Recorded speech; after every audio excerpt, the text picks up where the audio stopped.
Genesis chapter 43, the second journey to Egypt. Now the famine was still severe in the land, so when they had eaten all the grain they had brought from Egypt, their father said to them, "Go back and buy us a little more food." But Judah said to him, "The man warned us solemnly, 'You will not see my face again unless your brother is with you.' If you will send our brother along with us, we will go down and buy food for you. But if you will not send him, we will not go down, because the man said to us, 'You will not see my face again unless your brother is with you.'" Israel asked, "Why did you bring this trouble on me by telling the man you had another brother?" They replied, "The man questioned us closely about ourselves and our family. 'Is your father still living?' he asked us. 'Do you have another brother?' We simply answered his questions. How are we to know he would say, 'Bring your brother down here'?" Then Judah said to Israel his father, "Send the boy along with me, and we will go at once, so that we and you and our children may live and not die. I myself will guarantee his safety. You can hold me personally responsible for him. If I do not bring him back to you and set him here before you, I will bear the blame before you all my life. As it is, if we had not delayed, we could have gone and returned twice."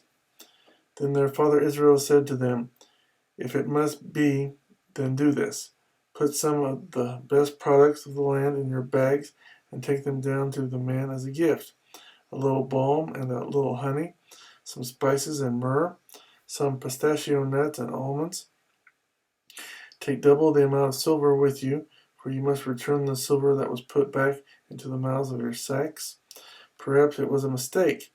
Take your brother also and go back to the man at once. And may God Almighty grant you mercy before the man, so that he will let your other brother and Benjamin come back with you. As for me, I am bereaved. I am bereaved."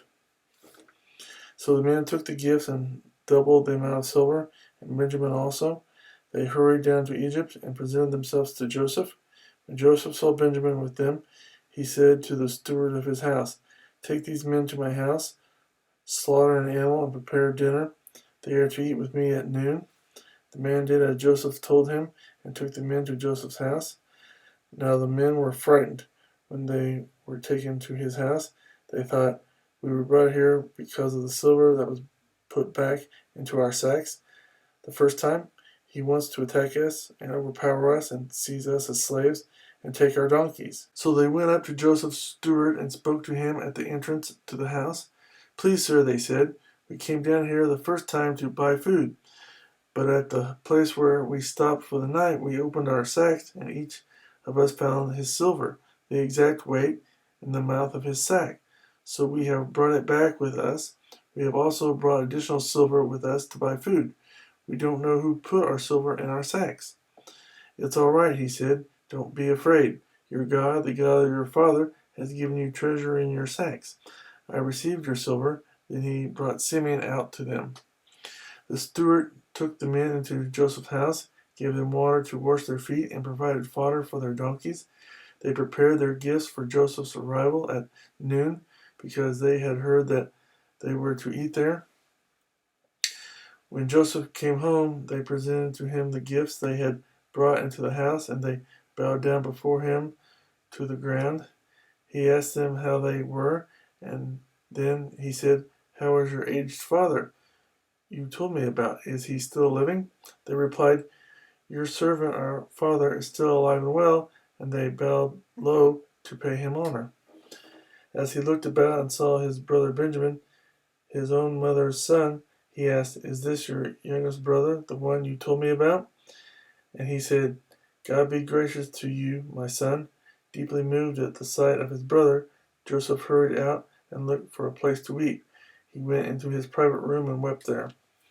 After he had washed his face, he came out and, controlling himself, said, "Serve the food." They served him by himself, the brothers by themselves, and the Egyptians who ate with him by themselves, because Egyptians could not eat with Hebrews, for that is detestable to Egyptians.